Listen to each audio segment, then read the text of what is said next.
Social media changed my life, but I did it in an organic way.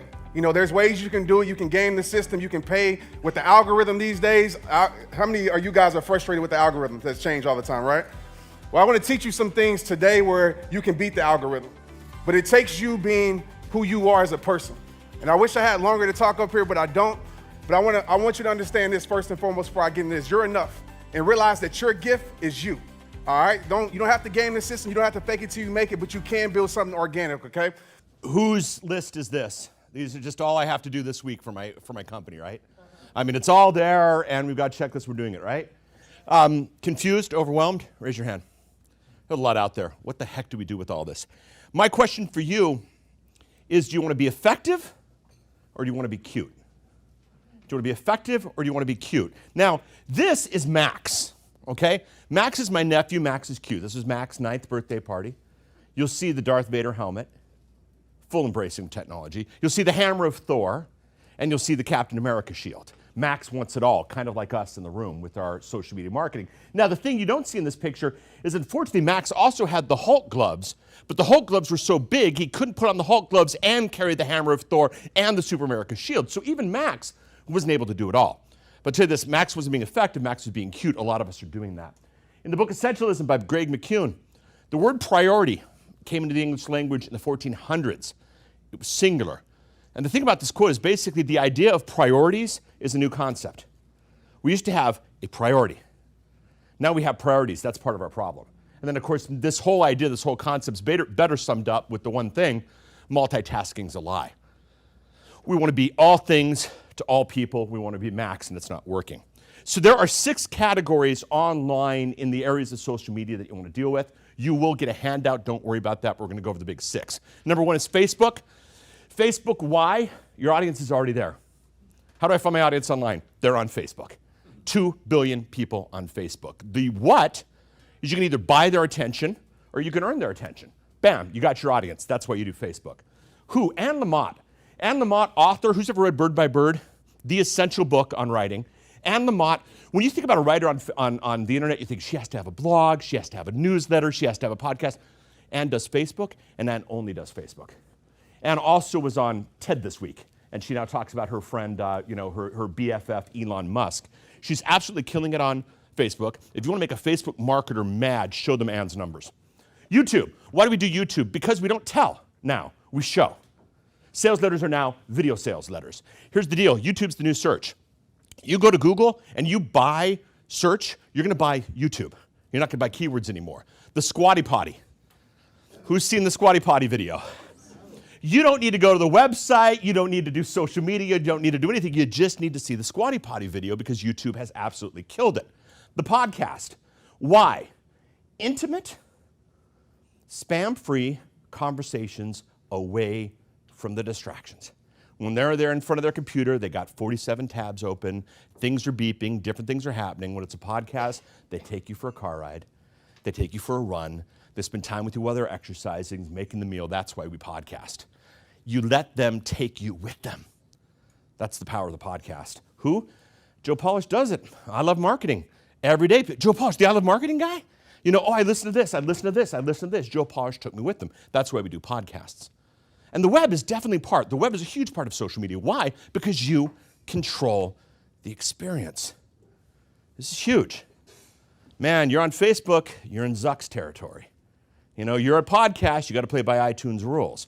On the website, you control the experience. This is tremendous. Better odds when you have a single choice. Amazon. Who follows Amazon on Twitter? Who does the Amazon podcast? Who watches the Amazon YouTube videos? None of us.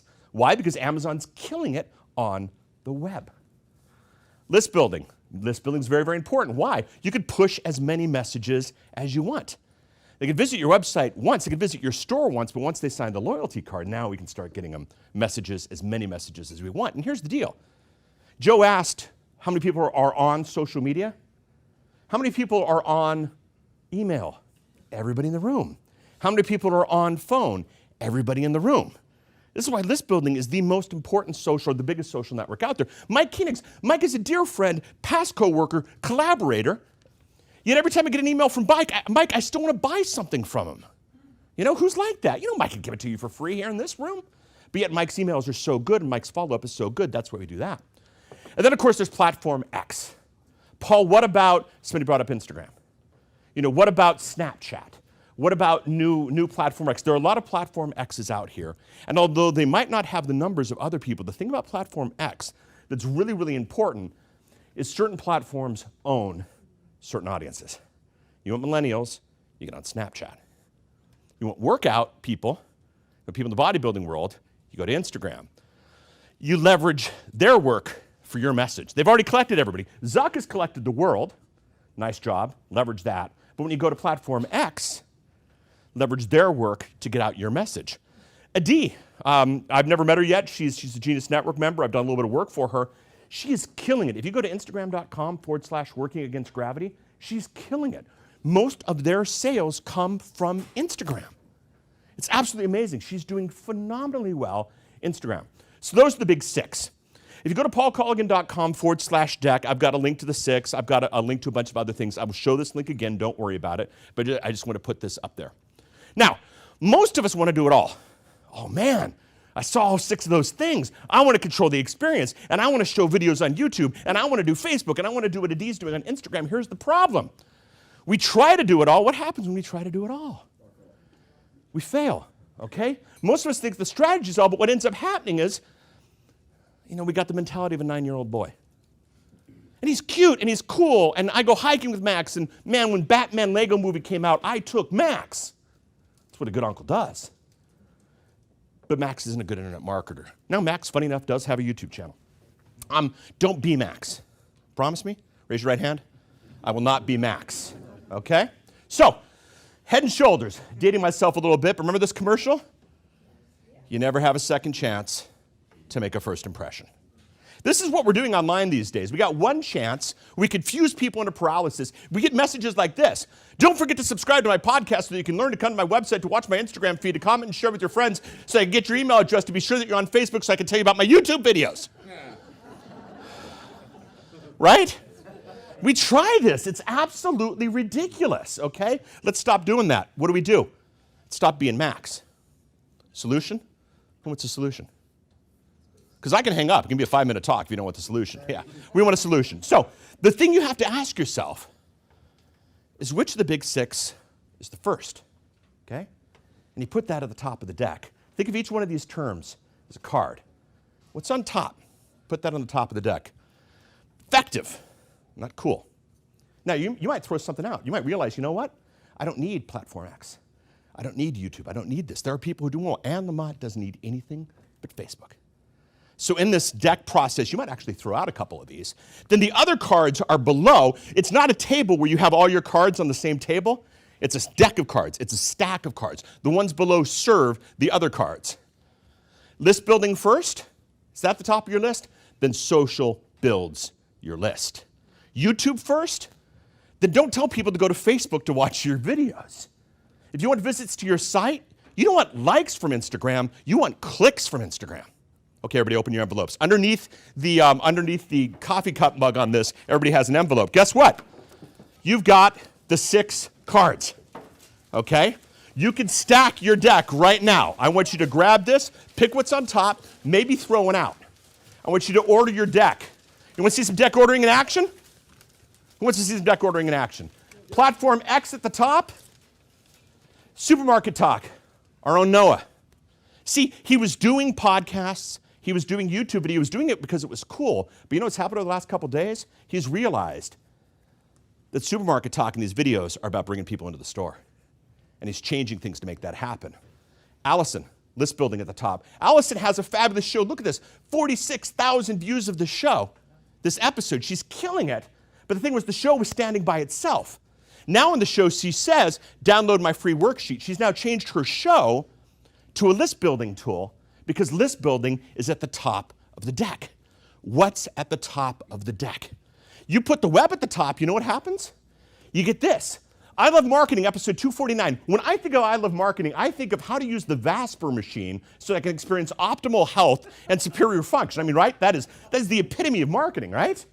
You do that over and over again. You rinse and repeat. I just passed my 10 minutes, so here's the deal. Instead of clapping, I want you to figure out the cards, pick your number 1, put that at the top of the deck, and promise me tonight, before you go to bed, you order your stack. Thank you. Hey, I hope you're enjoying this video, and I want to let you know that I have a new book that's come out, and if you'd like to get it absolutely free, there's a link below in the description, or you can wait till the end of this video, or you can simply go to joesfreebook.com and you can get a copy there. Social networks are the only place, because you've got people. What social networks really is they're the plumbing of word of mouth in our society, right? And so you literally have the ability to take a picture, put it on a social network that you only have 30 fans on, and if it's right, you can have 80 fans after it. And to me, that is very important. Listen, the reason I gravitate so much to this is my dad gave me no money in marketing to build WineLibrary.com. I did ghetto stuff. I made printed flyers and handed them out at the store. It was all hacking, which is the term they use now, but that's what it was. It was just kind of figuring it out. I love the idea that if you're good enough with Photoshop to make an infographic and post it on Pinterest, and you get the one right person to repin it, you go into full virality. And to me, that's why I wanted to teach everybody the best at bat. For the small business people that are listening, listen, you've got your time and you've got to learn it. And the problem is, it takes a lot of time. And so what I tell small business people who we don't consult for my company, but I do in general just through Twitter and trying to help peeps, is you've got to sleep less and you've got to actually do it. It's like if I wrote a book on getting muscles. All this book is the same thing as an exercise book that tells you exactly, with no hyperbole, how to get muscles. Right. But you actually have to do the push-ups and the sit-ups. Yeah. And so what they have to do is sleep less. I mean, this is the thing that pisses me off, John. I don't know if you see, but people send me these long emails of my life's over, and they want to help, and I have no time, but I get I'm sappy, and I'm like, fine, what? And then I ask them a question, what time do you go to sleep? 11. And I'm like, you're writing me an email about the death of your life, and you go to sleep at 11? You go to sleep at 2 in the morning, right? I don't have time to build this other business, and I have to pay my rent or my student loans, right? And they play Xbox for an hour. Right. Play Xbox when you're comfortable. And so I think the work-life balance thing is really fascinating to me.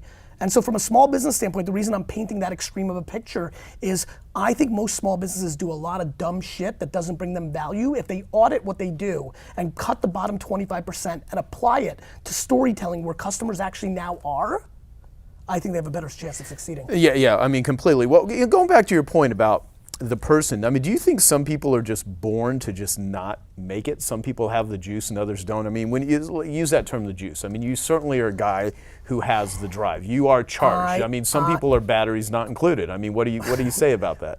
I think that that's true, and I think that everybody who's watching needs to stop complaining. Let me explain. I don't want to complain about my workaholic aspects. I don't want to text or tweet. You're never going to see a tweet from me saying I'm tired. This is what I've chose to do, and this is what I'm executing on. And so I have all these friends that are highly successful, and they're working. They're really working. Mm-hmm. It's not automated. Right. And I see them. I saw a bunch of them in SF, where a lot of them happen to be a couple days ago. First words in their mouth: I'm tired, not spending enough time with my kids. I'm like, so spend more time with them. So I equally don't want to complain of my lack of time with my kids or too much work or all these flights, in the same way where people are complaining that they don't have big businesses, yet they have tremendous work-life balance. They're on the bowling team. They see their kids all the time. They're at the bar with their buddies all the time. They've seen every college fucking football game for the last 3 years. I mean, they've got work-life balance. So what I think is some people are more driven, and I think some people are less driven. And I think people need to really become self-aware and not complain about the grass being greener on the other side. That to me is what bothers me. I don't mind, listen, I have friends I have 50 friends on the top 500 on Forbes, and I've got 50 friends that I went to high school with and college with that make less than $70,000 a year. And I'm telling you right now, straight up, mix them all together, who are the 10 happiest? 5 and 5. Yeah. Oh, Right? I totally. And so, Yeah. I don't judge anybody else. I just don't like complaining. Well, my friend Dan Sullivan says you can create or you can complain, but you can't do both. I just hate it. Yeah. I don't know if it's the Eastern European thing. It was like so unacceptable in my household. I don't know if I was formed Well, that yeah, way. I mean, I mean, I like to rant, and so do you. Oh, I So love to rant Yeah. and bust chops and like compete. I love to compete. But like people saying like, like people think things are luck. Luck? Like, yes, I definitely believe there's serendipity. But like, how do you not understand that of course you're gonna get luckier if you take 800 at bats instead of 32? Right, right. How you guys doing? You good? Yeah. Y'all can do better than that. If you're good, say, oh yeah.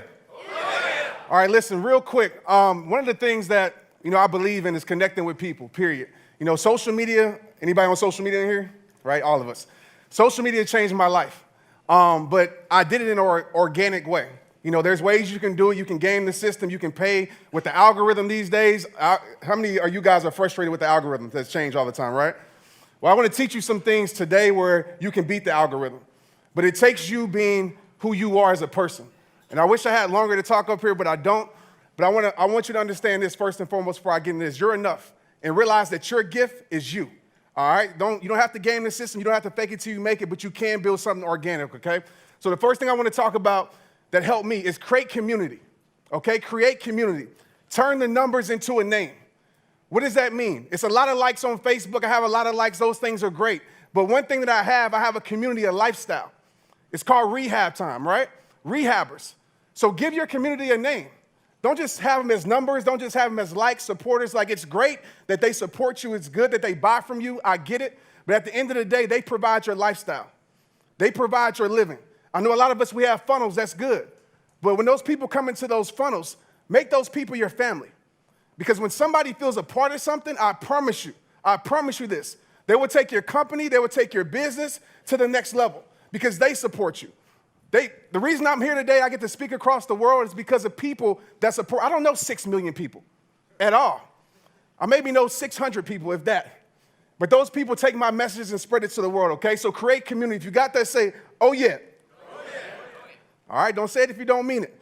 All right, the next thing is create content, and not just any type of content. I'm talking about dope content, all right? Dope content, awesome content, incredible content.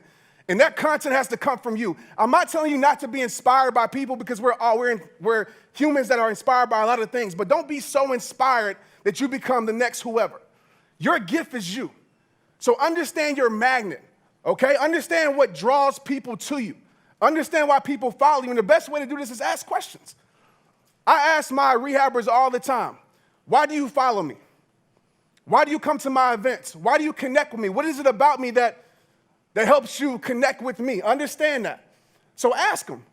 Ask your social media followers, what is it about me that makes you connect with me, all right? So understand your magnet, understand that you're enough in that, and be yourself, because your most powerful gift is you, period. And I promise you, when you be you, you will seep through. Me, I have tattoos and dreads. I don't look like a speaker at all, just to be real with you. But that's who I am. And being that, and people feel that, realness will seep through. Realness will impact. Realness will connect. So be real, okay? If you got that, say, oh yeah. Oh, yeah. Man, speaking 10 minutes is tough. I'm usually 2 hours trying to cram this all in. All right, number 3, create connection, okay? Create connection, genuine connection. Don't be a robot, okay, when you're a human. And what I mean by that, I see a lot of pages that are just robots. Okay, I understand you might have people work for you. I understand you might have busy schedules. But connect with the people who follow you. Go into their comments.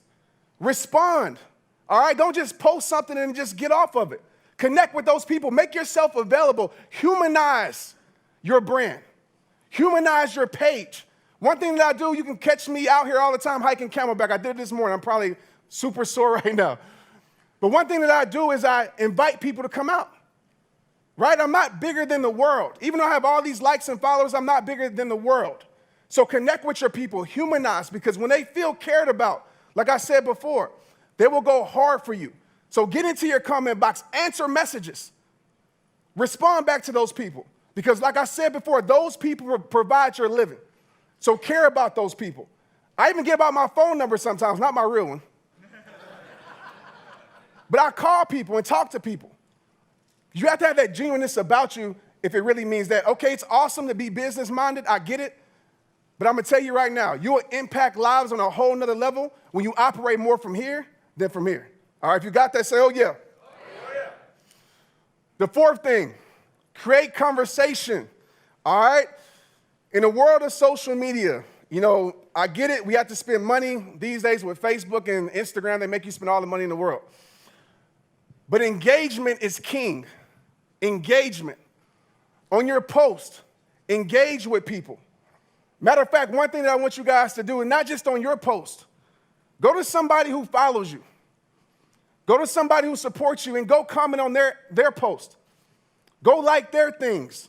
Like, get outside yourself a bit, because I'm telling you, when somebody sees that you respond to them, you got them forever. When somebody sees that you actually care and you're a human and not a robot, you have them forever. I wish I can show a screenshot right now. This lady said, I can't believe that you responded to me. I can't believe that it's actually you. And I'm like, yeah, of course. I'm human just like you. So I challenge you guys to go respond to the people who follow you.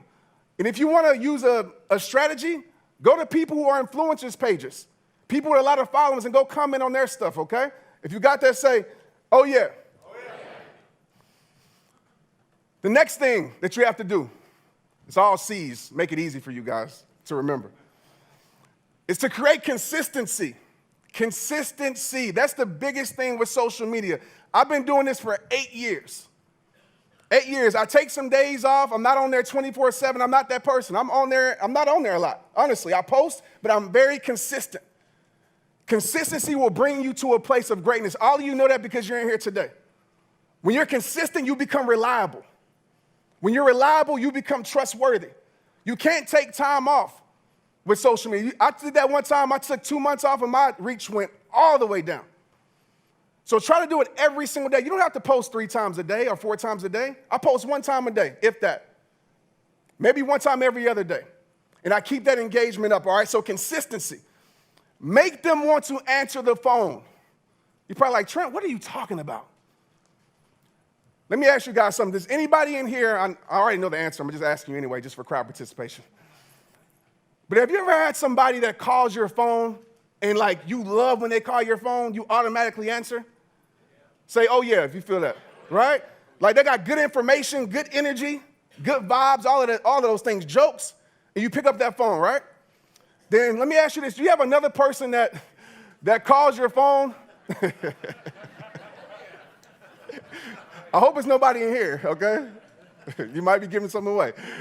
That calls your phone and like, you don't know what you're gonna get. Sometimes the energy is bad, sometimes the energy is good, sometimes they bring drama, sometimes they bring, good vibes to your life. Say, oh yeah, if you have those type of people, right? And then you have the third type of person, the person that you're not answering the phone for, right? You probably got them on the block list because you know that it's bad energy. And to be real with you, we probably all been that person, right? We probably all been that person, right? Okay, you don't have to pretend like you're perfect. Nobody's perfect in here. We all been that person. And the reason I say this is to put this into context with social media. Make them want to answer the phone.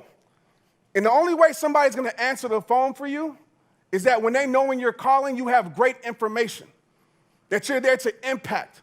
So what's answering the phone? When you go live, are they gonna answer the phone? Are they gonna come watch you? I'm not bragging about myself because if you know me, I'm humble. I can care less about numbers. I care about impact. But when I go live, on a bad day, 3,000 people will tune in when I just press live. On a good day, maybe 9,000 people on Facebook will tune in. Why is that? Because over time, with consistency, they know when I get on that phone, I'm gonna give them some type of value, some type of worth, some type of good energy, something they can take with their life and grow their life. Has anybody in here ever had, you remember back in the day when you had like the 3-way, right? Y'all remember that, right? I'm 33, so we remember that, right? 3-way, so what happens on 3-way? Somebody calls you and has great information or maybe a joke, you're like, hold on, let me bring this person on, right? Let me call such and such and let me bring them on, right? Because I want them to hear from you. The share button is your 3-way. When you go live, when you post, when people share your stuff, they're 3-waying you into other people. They're introducing you to a whole nother world that might not know you. They're introducing you to a whole nother world that might be your biggest supporters. So understand that. when you're building this social media, be organic, be real, be yourself. Because I'm telling you right now, your personality will sell more than anything else. You can fake it till you make it. Those things wear off. Facades wear off. Masks fall off. People don't wear masks just on Halloween. So be who you are, because I promise you, the how will reveal itself. But think about the why. And I know you got a lot of whys, but remind yourself of the why every single day. People say, Trent, how do you do this? How do you do that? How'd you get here? I want to get to 6 million likes. I say, you're asking the wrong question. What's your why? What's your purpose? Because when you figure that out, I promise you the journey will always reveal the how. Okay, so I want you guys to apply these steps tonight. Maybe just one. Create that community, create that lifestyle, and make sure when you make a call, make sure you have powerful information, make sure you have realness, authenticity, all those things, and make sure that they answer the phone when you call. If y'all got that, say, oh yeah. Oh, yeah. Say, oh yeah. Oh, yeah. Say, oh yeah. Oh, yeah. Thank you, guys. I appreciate you. I will never forget January 5th, 2005. At this point, Dad had renal kidney failure, which meant that he had to go to the hospital 3 times a week, 4 hours each time, to be strapped to a dialysis machine just to stay alive. Our routine was the same. We'd wake up, have breakfast. I'd take Dad to the hospital. He'd go on the machines. 4 hours later, I'd take him home. Dad would go into his bedroom and take a nap because he was exhausted. And then I would go into the adjacent room, which was my office, where I'd sit down at my IKEA corner desk, birch, black legs. How many people have owned an IKEA desk before? Everyone. It's like when you have an ailing parent, you have this little bit of a sixth sense about when something is not right. So here I am working and doing my thing, and out of the corner of my ear, I hear this slightest of... So I get out of my desk, I smash my knees against it, I go over to the other room, Dad! To which there was no response. Dad! And that's when I realized something was wrong. So I did what we're all taught to do when something goes wrong. You pick up the phone and you dial 3 numbers. 911.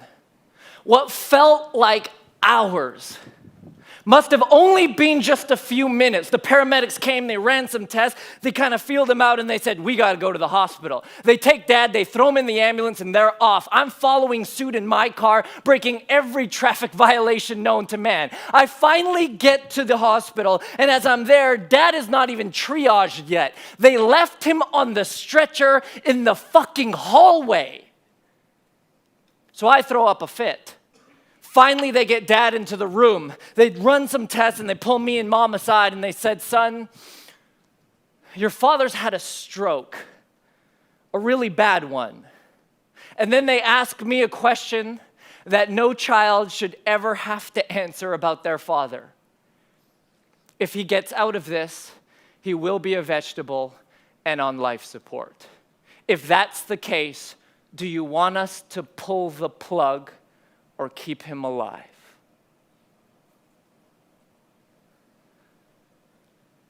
And so that day I was left with a decision. Speaking of decisions, you as an entrepreneur in this room, living in this Web 2.0 social media driven world, have a decision to make. A decision to keep doing marketing like you've always done, or to adapt to the new landscape of how to reach your customers and your clients in a far more effective way. I've been fortunate enough now to be the guy behind some of those profit-driven and highest ROI campaigns in all of Facebook history. And in doing that, I've come to learn that at the end of the day, there's only 2 things that matter. How many things? Number 1, your content, or in other words, your communication, but more specifically, how does that stand out above the noise from everybody else? And then number 2, distribution. How many of the right eyes and ears are seeing and hearing that message? So today I want to show you how you can master those 2 things by looking at 2 simple principles. Number 1, a 50-year-old guy with abs, and number 2, a Salvation Army chaplain. David Ogilvy said that you can enter into a marketplace based on one of 3 levels. The first, he says, is the promise. And he says essentially this, that is your promise to the marketplace. It's, hey, I will help you lose weight. Hey, I will help you gain weight. Hey, I will help you fill in the blank. And he says the problem with that is that this is the most crowded red ocean that you can try to enter into. If you enter into your marketplace on the level of the promise, you are competing in a red ocean. But he said the second way that you can enter is through your position. And this is where you realize that what you say is actually less important than who you are inside your industry. And then lastly, he calls it the big idea, but I want to borrow a Jay Abraham term and call this your preeminent idea. This is where you throw something into the marketplace that they can grab onto that stands you apart from everybody else. Let me give you an example. Several years ago, a fitness company took the world by storm. The company, Beachbody. The product, P90X. Have you heard of them? Now, if they entered into the marketplace simply based on the promise, it might have sounded something like this. Hey, we're going to help you lose weight and get ripped. Now, would they have been the mega company that they were if they just stopped at that? Now, their positioning was a little bit different and interesting because at that time, the general sentiment of the weight loss industry was, hey, you can lose weight without messing with your diet too much. It was like the non-diet diet and the 3-minute workout. And they said, no. We are coming into this marketplace saying this is a workout for badasses. And essentially, you had a 50-year-old guy with abs doing horizontal pull-ups and saying, if you want to get ripped, you got to work out hard. And it was essentially their positioning was contrarian to the marketplace. But that in and of itself still didn't do it for them. What really set them apart was their preeminent idea. Two words that they made up, that they got the industry to buy into, that set things on fire for them. Does anyone know what the 2 words are? Muscle confusion. Now, what the fuck is muscle confusion? But their premise was this. The premise was this. It's, hey, your body's really smart and intelligent, and so you get muscle memory. And the only way you can break off that and keep your metabolism burning is if you do a different workout every single day for 90 days, plyometrics, abs, this and that. Then you'll get ripped, and you'll look like him. And this was it. Seth Godin says it a little bit different. He calls it the purple cow. Tony Robbins openly admitted that when he started doing what he was doing, none of his content was all that original. It was borrowed by that from his mentors. But on the last day of one of his signature events, he took everybody outside, made them take off their shoes and their socks and walk across hot burning coals. Now, nothing special about that except for when that person went to work the next day and their colleague said, hey, what did you do yesterday? Or what did you do this weekend? Did they say, just went to another seminar? No. What did they say? I walked on fire. What is your fire walk? What is your muscle confusion? What is your purple cow? For when you have that and you lead with that in your communication, things start to change. So I'm there in the room, and the doctors say, what do you want to do? If dad passes, what are you going to do? And I'm left with this decision, and I don't know what to do, and I'm thinking, and I'm trying to figure this all out. And then a nurse comes running into the room, and as she runs into the room, she says, if you want to say goodbye to dad, now would be the time to do it. He is making this decision for you. So I start running down the corridor, right to the last room on the left. And as I get into that room, I see his heart rate monitor slowing down. Beep. Beep. I put my face beside his ears and I said, Dad, I love you and I'm sorry. Did you live? Did you love? And no, I know. That's somebody else's story. I said, Dad, I am sorry. I will make you proud. And just as I was doing that, I could hear out of the corner of my ear the one last beep, beep, flatlined. I took a few steps back and I crumbled to my knees and I started crying to the heavens, why? And a Salvation Army chaplain walks in and embraces me. And he lets me weep on his shoulders until there was no more tears to cry. And then he looked at me in the eyes and he said 5 of the most powerful words in the English language. Son, I know how you feel. How many people in this room have lost a loved one, more specifically a parent, to sickness or disease? Just for a second, would you honor me in just standing up and making eye contact with 2 or 3 other people who have lost someone, and without saying a word, just make eye contact. And then once you do, have a seat.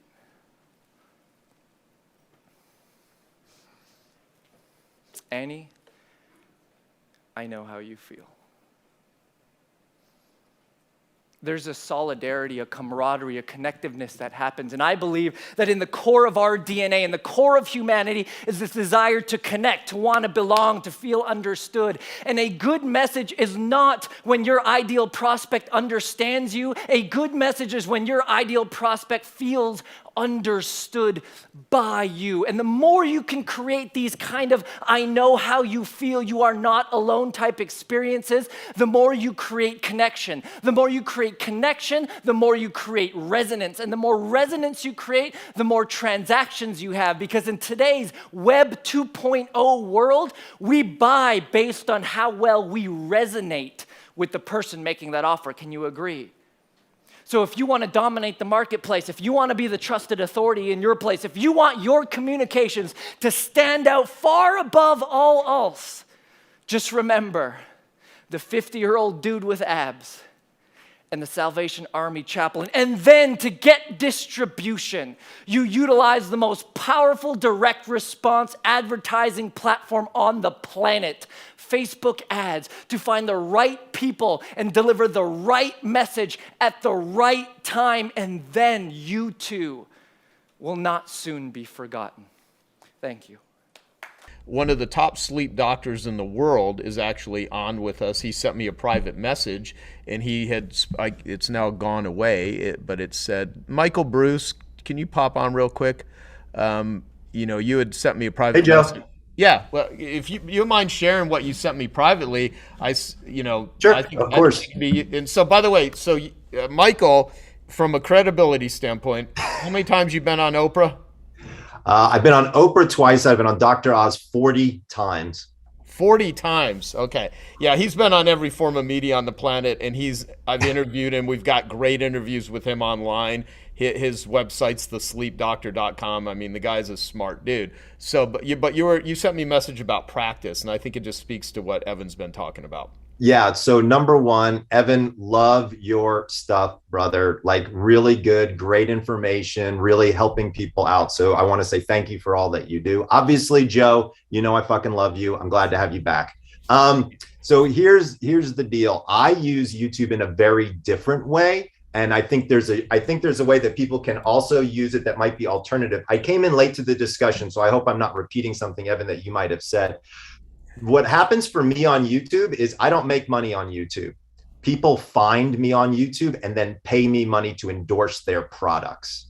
So the more YouTube videos that I do on sleep and migraine, sleep and pillows, sleep and mattresses, those get out, and then people say, oh, wow, you know a lot about migraine, Michael. We've got a migraine treatment that has to do with sleep. Would you be interested in reviewing the science for us? And then they pay me some ungodly sum of money every single month to endorse their product to my website, on television, and things like that. And so YouTube provides almost like an audition, I would argue, in some cases. But to be clear, they're not looking for perfection. And that's also part of Evan's message. They're looking for authenticity. Right? So Sam was a perfect example. Train flying by, the whole thing. That's got to be his kitchen, because nobody else is going to set up a studio that looks like that. So now it's personal. I'm in Sam's home. Sam is giving me advice. He's not giving everybody advice, right? And that feels better. I want to take Sam's advice because guess what? I'm in his fucking kitchen, right? Like, come on, that's the best. I've done all kinds of videos. I've worked for everybody you can possibly imagine. Everybody wants me to just be me. And so I think that's the message that I've been hearing from Evan and from Joe. And I just wanted to impart that it can be bigger than YouTube. And when people notice you, they're going to pay you money. Don't worry about it. Yeah, that's great. There was a question on here also, Michael, about like, what if I don't have a business but want to start doing where did it go? Videos and monetize them. I mean, part of it is if you start putting out good content into the world and a lot of people start following you, then I guarantee you it becomes a business. I mean, if you want 100%. yeah, yeah, 100%. All I started doing was putting out sleep content. Now I have arguably the strongest sleep brand in probably the world at this point, at least online. So it's crazy. yeah. That's awesome. Awesome. Thank you. Is there a quick, for people who want to kind of get started getting the context right, what would be 3 or 4 sort of contexts that somebody could use, like making a list of the questions and just turning on the camera and answering those questions would be one. Doing a Zoom interview with somebody might be another format. What would be kind of your recommendation or favorite kind of formats like that? So start off with, I want YouTube to help make you money and grow your business. Okay. So there's some of us who want to be YouTube influencers, and that is the business. Yeah. But if you're an entrepreneur, you have a business, YouTube can be the driving force for customers in your business. Okay. Right? So that's where, so when I'm in Genius Network talking, nobody wants to be a YouTuber. They have a business. How do we use YouTube to grow our existing Make business? sure we're on the right thing. If in the chat, if you're interested in making money from YouTube, just put a couple of dollar signs. Put some dollar signs in there just to see what we're dealing with here. If we're in the right room. Jennifer's the first. She wants the extra money. There you go. We got good. people. So okay, if that's your goal, then whatever you want to make money doing, show me the process of you doing it. Yes. So if you are a coach, we had Coach Susie up here, in the pre-show, show me you coaching. Yes. Because doing a list of question and answer of here is what my coaching clients ask me versus actually seeing you coach somebody, you're going to get a higher conversion of people who watch that video to want to hire you as a coach. Yeah. That's my secret formula for my podcasts. So Joe and I do the I Love Marketing podcast, but my More Cheese, Less Whiskers podcast is exactly that. It's just week after week after week of me coaching one business on applying the 8 profit activators to their business, demonstrating. Yeah. And then what do you sell on top of it? You sell coaching, you sell a product, what's after it? So we have got events and coaching and programs. All of it. It's also a lot more fun. Yes.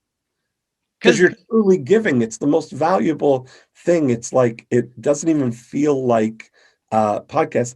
It's literally what would be the equivalent of a $2,500 consultation. If somebody hired me to spend 1 hour with them to brainstorm their business, that's what you get. So the podcast becomes this, huge directory of all of these that you can point to. So now every time if I meet a chiropractor, then I can say, well, listen, here's 4 chiropractor episodes that we did.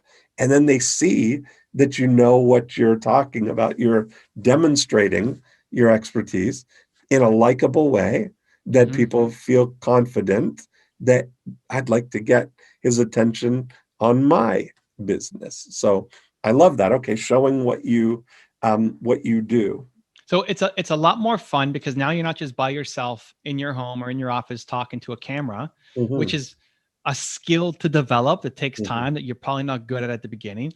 But talking to somebody, talking to a client, you've been doing for however many years, everybody watching. And so that's a lot easier and it's a lot more fun because you're working with somebody one-on-one. Yes. It also lets I'm a big believer that the free leads you to the paid.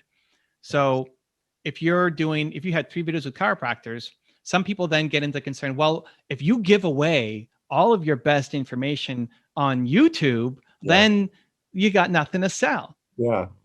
So here's what happens. If Dean is coaching a chiropractor and then he makes a video and he puts that up on YouTube, some people who are maybe in the super early stages of having a chiropractor firm or don't have any kind of budget, will look at that video and learn from it and apply it to their business. And that's great because you want to feel like Yeah. you're giving, you're helping, and you're contributing back to the community around you. Most of the people that I end up working with they're already ahead of the game. They've already made money from listening to Joe and I for all these years on I Love Marketing or on something that we've done. And they feel like I'm already ahead of the game here. Yeah. I'm playing with house money. That's a good place to come from. So those are the people who will value their time more than, no, they value their money more than their time, right? Like they will spend tons of time because they don't value their own time. But money they have very little of, so they're not going to give it to you. There's more of those people. More of those people will invest tons of time, but they don't have any money, so all they have is time to invest. Don't write them up. Those people are great because if those people are watching your videos, it exposes your videos to even more people. What's going to happen is some of those videos will get in front of people who value their time more than money. Yeah. You say, Dean, I love this. Yeah. I don't want to sit through 4 hours of videos. Right. I don't want to read the book. I want you to come in and show me how to do it or to do the thing for me because I value my time more than my money. Yeah. And that's an ideal client. You're absolutely right that people fear that people are going to take the things and just do them.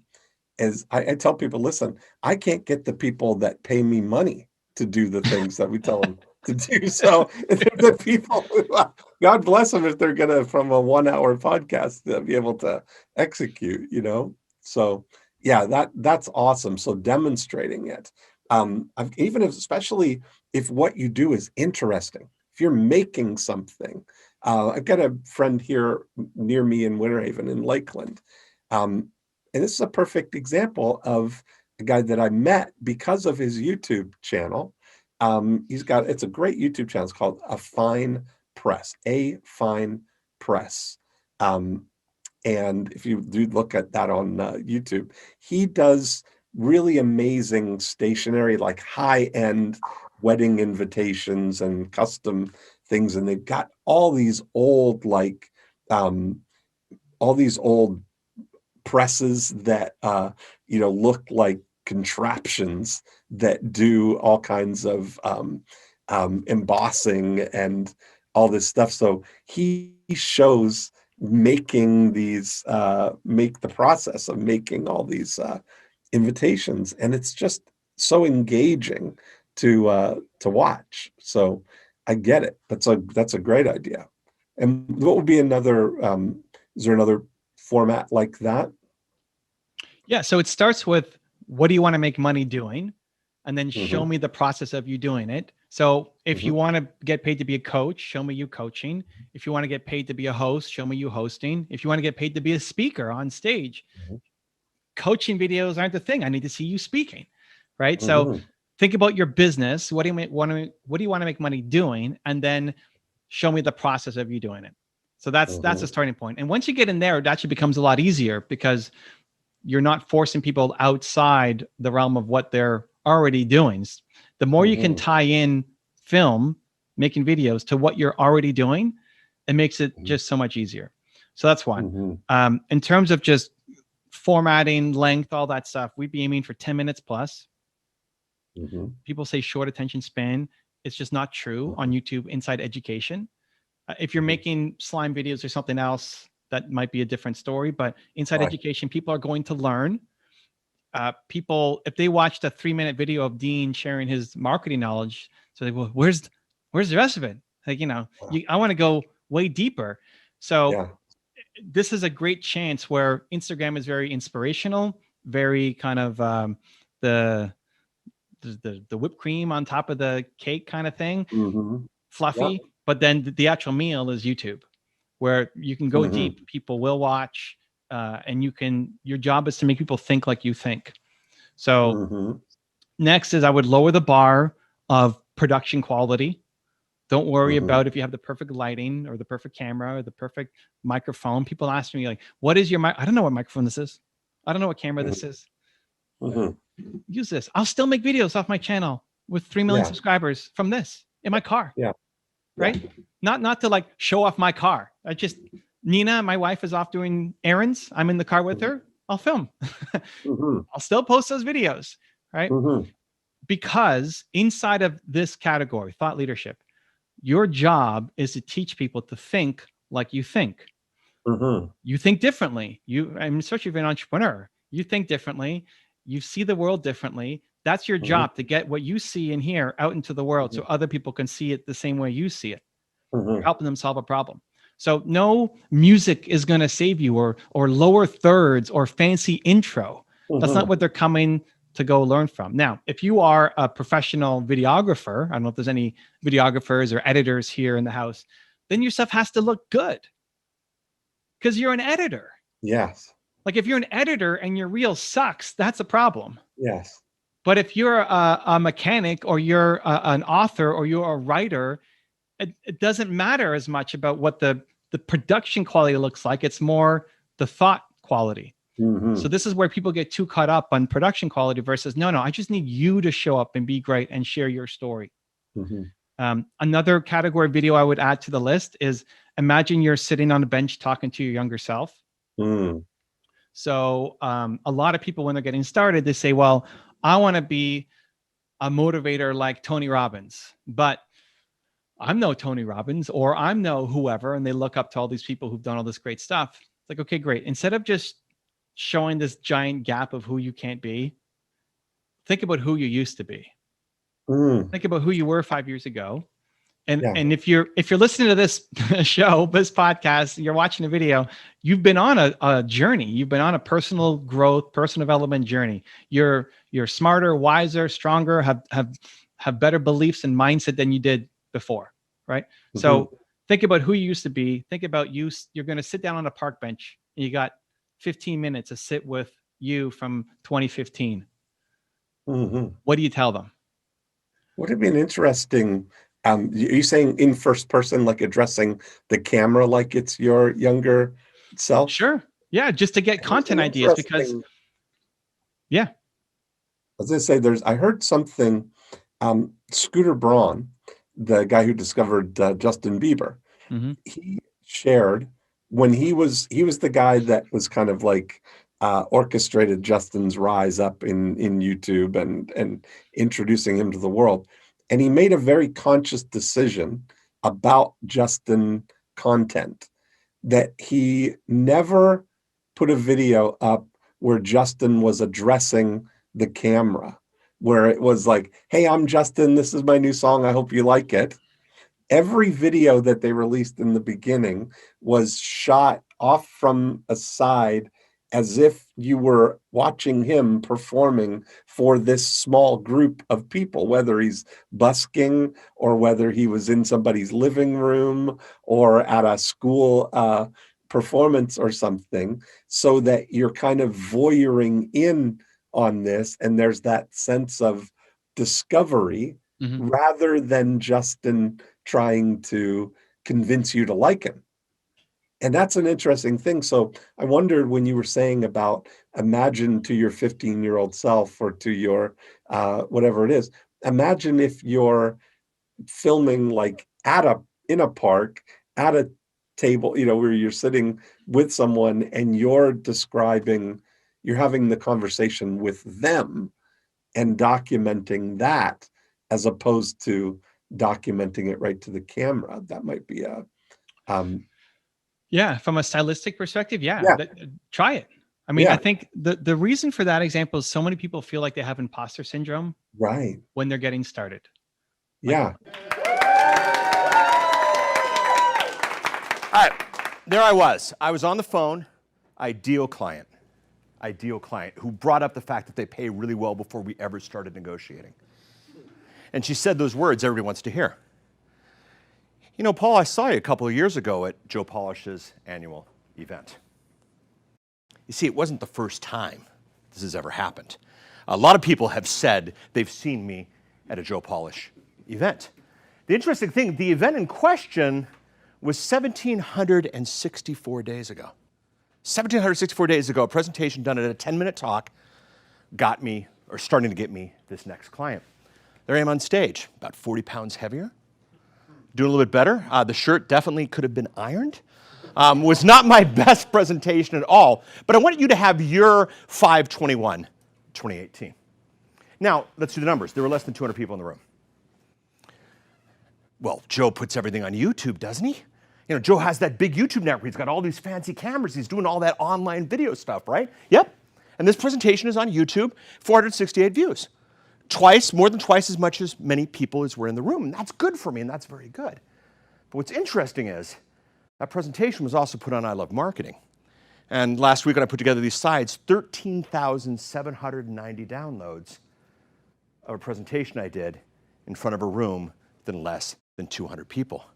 And what's interesting is even though this is over 1,700 days old, that was the month of May. Every day in May, 5+ people are listening to this presentation that I did 1,700 days ago at Joe's presentation. Now, don't get me wrong. Mistakes were made. This was not my finest presentation by any touch of the imagination. But in 10 minutes, I reached tens of thousands of people and saw hundreds of thousands of dollars in revenue.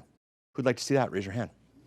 See, that's the exponential power of a podcast. Now, they're Joe's podcast, but it's still the exponential power of a podcast. Now, I'm going to quote some of the greats here, Britney Spears. Oops, I did it again.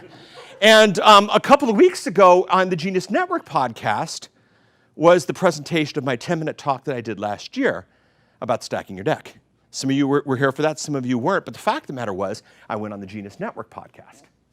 16 days ago, when I took the stats, 192 people looked at it at YouTube, 2,962 people downloaded it on the podcast, at the average of 197 a day. Now that's going to go down a little bit, but 197 people a day hearing my message because I presented it in front of this group. Again, in this particular case, less than 50. That's the exponential power of a podcast. Now, it keeps getting bigger. Apple announced last week, it was the big worldwide developer conference, they announced that they had the first podcast with over 500 million downloads. No, it wasn't Tim Ferriss. It was How Stuff Works. The catalog of podcasts right now in the podcast catalog directory, 500,000 episodes. Podcasting. You want my secret? You want my client's secret? Because if you don't, I can go home. It's easy. Podcasting is not hacking the system. Those are out there. Oh, you do this, or you pay this, or you pay that person, or you play this little trick, and you can hack the system. Last week at WWDC, James Boggs, head of the business team, he said very clearly that they are retiring shows for people who are not playing by the rules. Retiring shows, that's the fancy word for you're out of here. Okay, podcasting is not about hacking the system. And podcasting is not really interviews and news. Most of us think, well, who do I interview? I actually had a gal post on my Facebook page once, I'm having a hard time finding interviews for my podcast. What do? I said, don't do an interview show. She responds, is that allowed? Okay, there's some of us who think podcasting is just interviews and news. It's not. Actually, of all the people in Genius Network who know the most about podcasting, it's Steve Sims. If communication isn't personal, it's not communication. Podcasting is an opportunity to have a personal conversation, one-to-many. Think about it. They take you on a car ride. You drive to work with them. They put you in the earbuds. They exercise with you. It's extremely intimate. Podcasting really is at its finest a shared conversation. Frank Kern, we're doing his show. We're having an absolute blast. Frank got in the car and did an episode called The One About Math. Frank Kern talking about math. Now, it's Frank. He can pull it off. But the fact of the matter is, Frank got in his car, put his iPhone in the holder, hit the record button, and said, hey, it's Frank. I just got done with this meeting. And then he talked about math for like 20 minutes. And it's amazingly compelling. It's absolutely wonderful. And it's Frank being Frank. And Frank has more charm than the rest of this room combined. But the fact of the matter is, it was just a conversation. There was no whiteboarding. There was no outlining. There was no nothing. It was just Frank being Frank because Frank shared an intimate conversation, and that's what podcasting is. And this is being downloaded by thousands and thousands of people as Frank becomes more and more hermit-like, okay? This is the exponential power of a podcast. I was at a little networking event, and there was another gentleman who would like to see as a podcasting client. And a couple days later, I got a text. I'll show you part of it. After trying a few podcasts, I like your style more than most. Many are too overproduced. So he's doing the research on what kind of podcast he wants. We're talking about pre-selling, fantastic. If I wanted to listen to a 1930s radio drama, that's what I do. I don't need it in a podcast. He was doing his homework, and he said later on, this is what I'm hearing in your show. I like what you're doing. That's how it is. Fantastic stuff, exactly what you want. Is he prepared when we finally have the conversation? You bet he is, because my stuff's out there. A great conversation is timeless. A great conversation happened 1,763 days ago that is still seeing a return for me. Now, I get calls, many of you in this room, Paul, how do I become a great interviewer? See, you don't have to be a great interviewer to share a great conversation. And Joe will like these. You can be this guy. You can be this guy. You can actually be this guy. Our own Peter Vondere. Peter, where are you? Raise your hand. Get over Peter, quickly. That's only 10 minutes.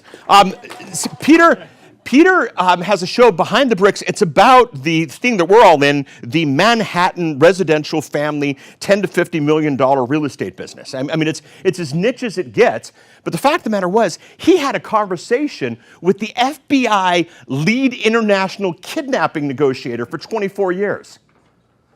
When I tell that to people, nobody says, well, how are his interview skills? How is the fidelity of the information? This guy got to talk to the lead FBI kidnapping negotiator for more than 2 decades. Yes, bet that was incredible. Yeah, it was. And does that guy know a little bit about negotiation? And is that something relevant to the world of high-stakes real estate? You absolutely bet it is. So your content doesn't have to be amazing.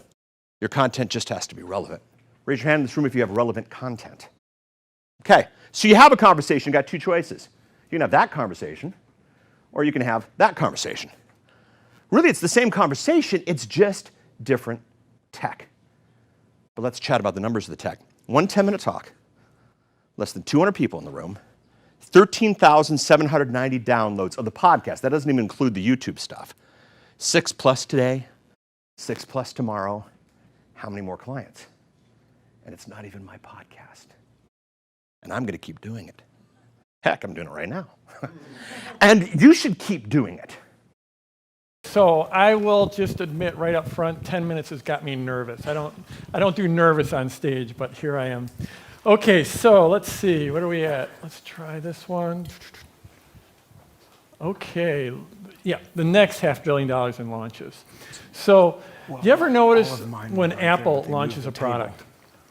And people just, you're anticipating that, you're excited about that, the market's just talking about it, and everyone's just, they're counting down, it's all about anticipation, it's when is that product gonna get released? People line up outside the stores, right?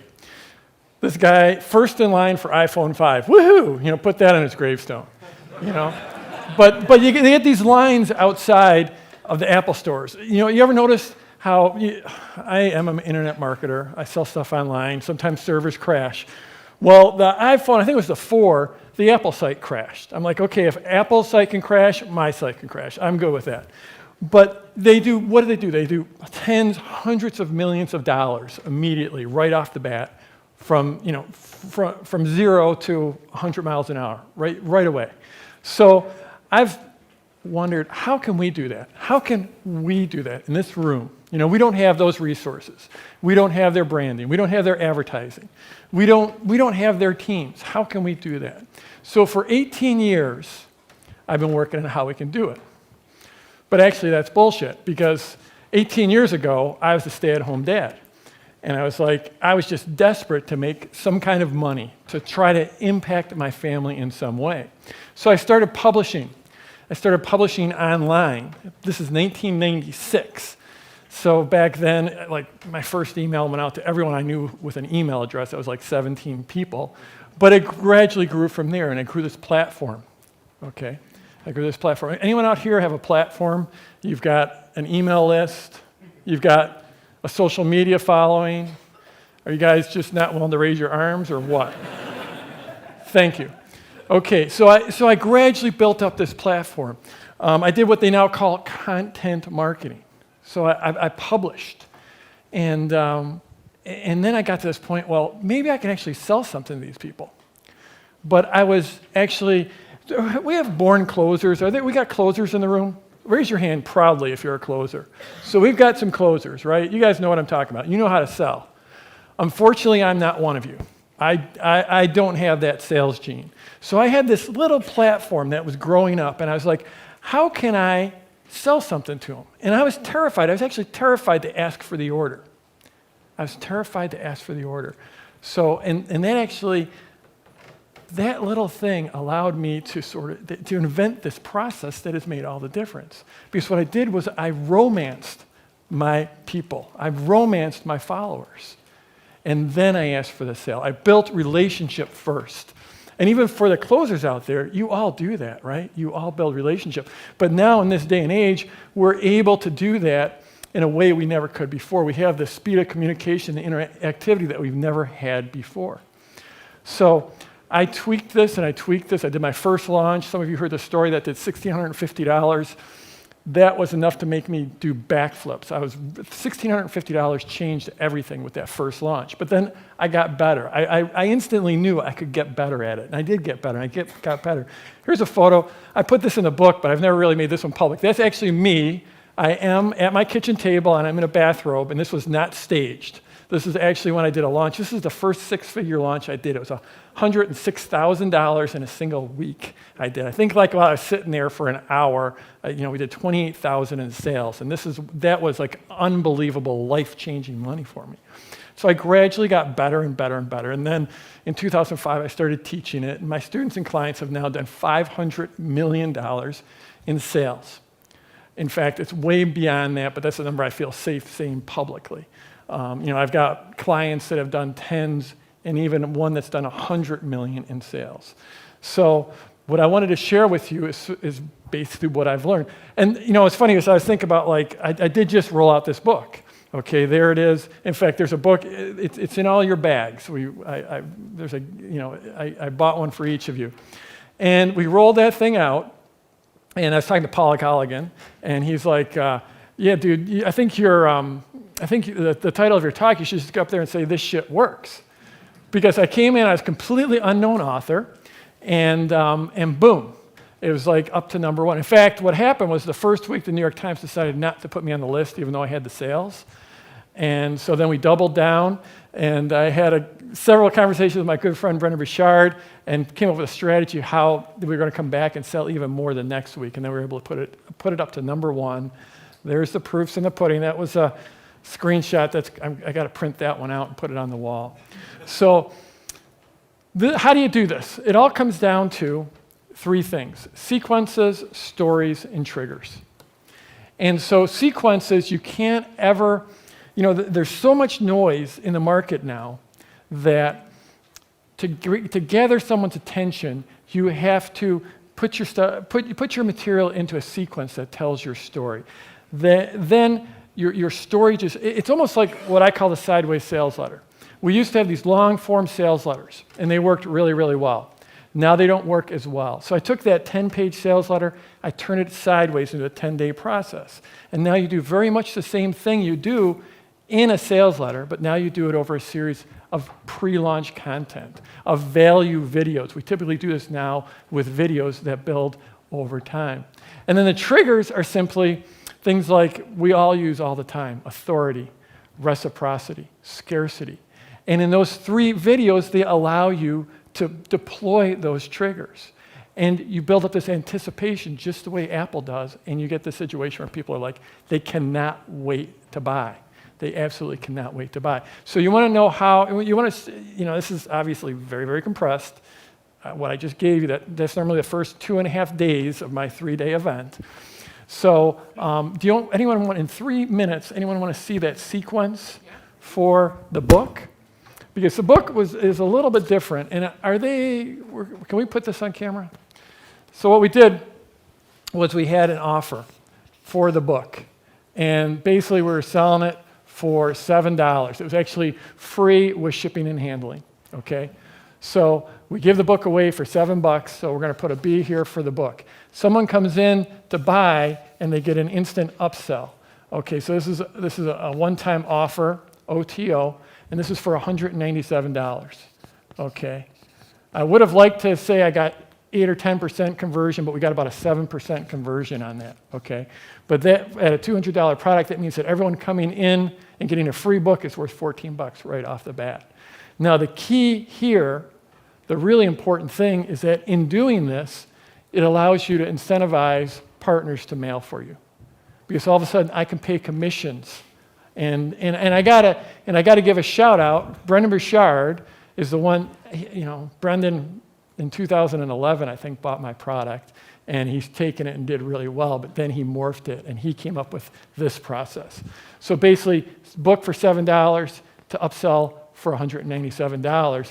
And then either way, whether they take the upsell or not, then they go into my PLF product, and that's at $19.97. And the conversion for there is around 1.7%. You can do the math on that, but it comes out pretty well. But what we do is basically now I've got partners, lots and lots of partners driving into the book, driving traffic into the book saying, hey, go check out Jeff's book and get it free with shipping and handling for $7. $10 they'll ship it anywhere in the world if you're outside the US. I'm able to pay partners a commission on this one-click upsell, and I'm also paying them commission down here. Boy, that writing is nothing like a time deadline to take your writing all to hell. But in any case, that's how I sold 41,000 books in just a couple weeks' time frame.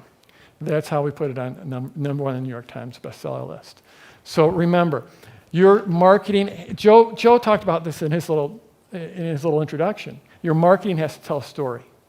Nothing captures people's attention like a story does. Stories win.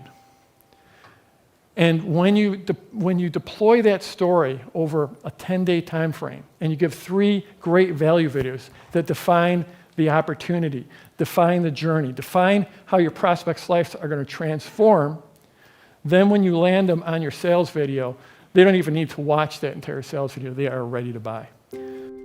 Okay, I hope you found that video awesome and useful. So if you want to get a free copy of my book, I want you to click here. And if you want to watch some more videos that'll be useful and awesome, click here. Go ahead. You're over here. Do it now. Come on. Thank you. Watch them.